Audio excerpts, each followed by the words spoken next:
ஒன்றே குலமென்று பாடுவோம், ஒருவனே தேவனென்று போற்றுவோம். அன்னை இதயமாக அன்பு வடிவமாக வந்து வழிகாட்ட வேண்டும் என்று வணங்குவோம்.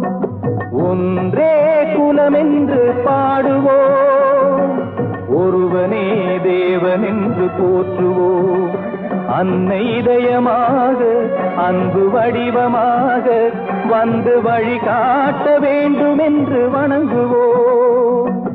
ஒன்றே குலமென்று பாடுவோம், ஒருவனே தேவனென்று போற்றுவோம்.